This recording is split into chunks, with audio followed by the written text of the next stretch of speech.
Ooh, welcome to Taz Talk, ladies and gentlemen. Today is June the 28th, 2023. It was hard to see.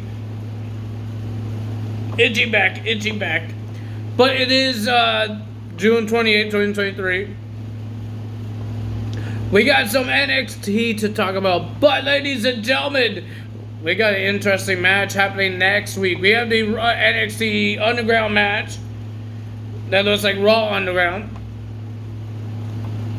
But we had a segment, we have a meeting with the Schism. And they talk about the cracks and everything that Joe Gacy did not really do very much. Because the Dyad did not win any tag team titles while they're part of the Schism. But ladies and gentlemen, and then the Creed brothers came out and talk about they just want to get rid of the Schism. Joe Gacy says, you want a match? You got a match. Next week, it will be the Dyad versus the Creed brothers.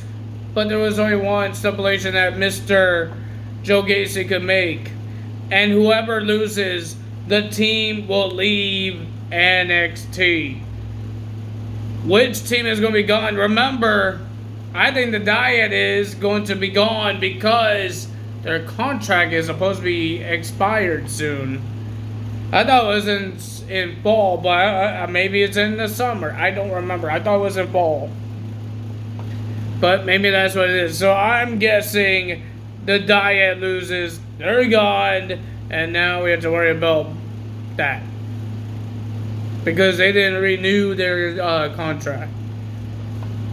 They put on Twitter that when our thing expires, we're free agents. Hey, guess what? Who else is a free agent starting July 1st? Mr. Fango Del Sol. He just announced that he's going to be a free agent in July 1st. He's not signing a new contract to AEW. Another guy is going to be gone from... people doesn't want to sign new contracts to their companies. Well, nobody really know who Fango Del Sol is because he hasn't had a lot of matches. Even when they had AEW Dark and Evolution, whatever it's called, he never wrestled there. He never wrestled on Rampage. The guy had a contract, but he did not wrestle. What's the point of having a contract if you don't wrestle? Well, we had our Gold Rush Week 2. The titles that was not on the line last week is on the line this week. So we got the women's title, the tag titles, the Heritage Cup, and the NXT title on the line. And then we have Kiana James versus Gigi Dolan as well.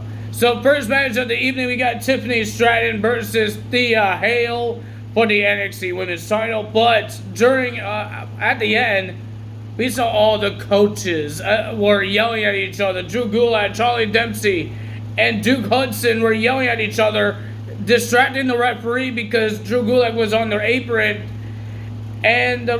But Thea Hale did tap out Tiffany Stratton, but the referee wasn't paying attention because of Drew Gulak. But ladies and gentlemen, the winner of that match and still the NXT Women's Champion was Tiffany Stratton with a roll-up. And then, ladies and gentlemen, Charlie Dempsey and Drew Gulak attacked Duke Hudson because he says, what the hell is happening? You screw her over the championship match, and then they started beating them up. And then, ladies and gentlemen, the returning of Andre Chase came out to attack both Charlie and Drew. And then we had a double team between Andre Chase and Duke Hudson to take out Drew Gulak and Charlie Dempsey. Welcome back, Mr. Andre Chase. Now the university could go back to normal without Duke Hudson's leadership because he's not really good at leadership. So, ladies and gentlemen, that's that. Then we got Gallus versus Malik Blade and Edris Inafi. That's what I call it. I thought I heard a wolf or something. But ladies and gentlemen, it was a pretty decent match. Sometimes we all thought Malik Blade and Edris could win this match. But we saw on the balcony Angel Garza and Humberto Carrillo watching this match, but at the end, Stacks looks like he was about to attack Markopi? I think it was Markopi. He was about to attack Markopi, but he accidentally hit Edris? Did he accidentally hit him? Because and then after he hit him, he tosses Edris back in the ring to get pinned by Gallus. But we heard that Joe Coffey met with Tony D'Angelo in jail. He had his phone call, his visiting phone call stuff. I don't know anything about jail. I've never been in jail. I never had to talk to anyone in jail. So, and then Tony D'Angelo thought that the Gallus guys was the rats. That's why he's in jail, because of Gallus. But Joe Coffey says, we didn't do it. Stacks did it. Stacks is the rats. And Tony D'Angelo did not want to think that.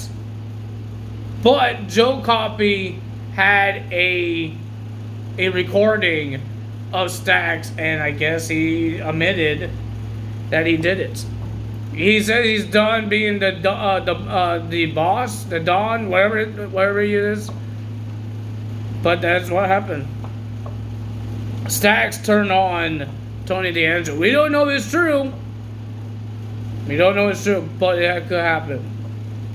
Then we had Nathan Frazier versus Dragon Lee for the Heritage Cup.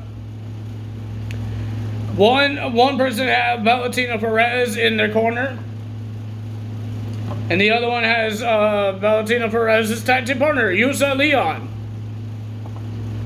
And it was a pretty decent match, but the winner of that match, 1 second away for the next round. 1 second away, the winner of that match, and still the Heritage Cup winner, champion, Nathan Frazier. And then they had some respect for each other. They shook hands. But ladies and gentlemen, somebody else wants that title. Mustafa Ali and Wesley talk about his match with Tyler Bates and his refereeing. It wasn't really good at being referee because the guy didn't know how to be a ref. He went fast count, slow count, and then ladies and gentlemen, Tyler Bates was a little upset about it too, and he says he wants one more shot at the North American title, but with a normal referee. But Mustafa Ali says you already had a match, you lost your title shot. He says I should get the title shot next. But we heard that next week would be Tyler Bates versus Mustafa Ali. And ladies and gentlemen, we have a heated rivalry between Roxanne Perez and Belair Davenport next week, because when they were doing their social media, I think it was Instagram, Roxanne Perez was answering WWE Universe's questions, and Belair Davenport was did a question, and then Roxanne Perez says, saying that Belair Davenport thinks this is a joke. She came out and she attacked Roxanne Perez and the cameraman during the Q&A. So that's why we're getting that match next week. Then we had Gigi Dolan versus Kiana James. And it was an okay match. Not really something I care about because Gold Rush means every title on the line. And there was no title on the line on this one. So the winner of that match was Gigi Dolan, but she got attacked by Kiana James. And then Kiana James pulled out orange paint, out of her purse, and dumped this orange paint onto Gigi Dolan. And then she grabs blue paint and dumps it on her as well. So this rivalry is not going to be ended this week.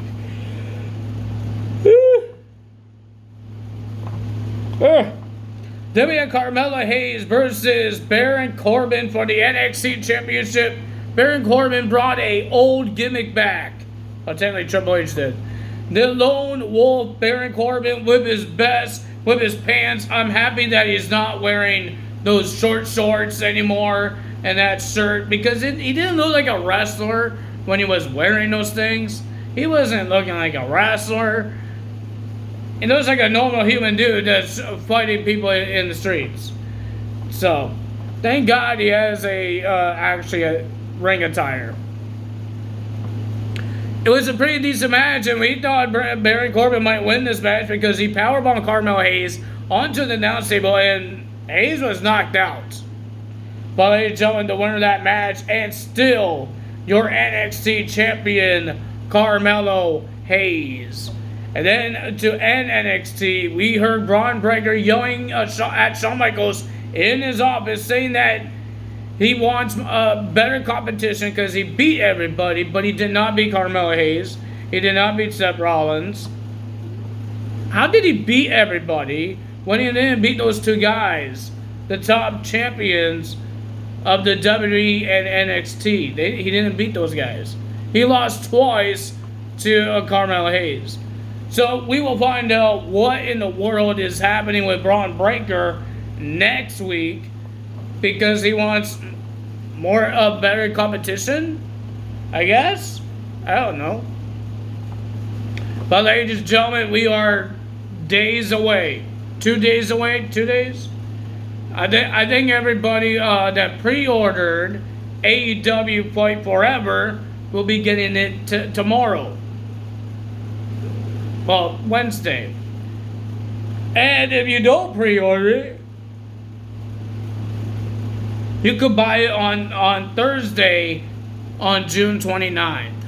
So that's going to be interesting to watch and see all these videos that people are making about it, pictures and all that stuff. Let's see what happens. I can't wait, but I want to play it on my own, and then I could rate it. See if I like it. But looking at it on other people's YouTube channels, their pictures, it's not going to do anything. I'm not going to rate it because I saw a picture or videos. I've been seeing videos since AEW was doing all these updates every Wednesday. I still can't rate it because I just saw a video. I didn't play it up for myself. So, ladies and gentlemen, that's all for me today. Time is out. If you guys enjoyed this video, hit the like button, leave a comment below, hit the subscribe button, hit that notification bell, and I will see you guys tomorrow for AEW results, because Forbidden Door is done. It's closed. The door is finally closed. And then we have Dynamite. That's all for me today. Time is out. Bye.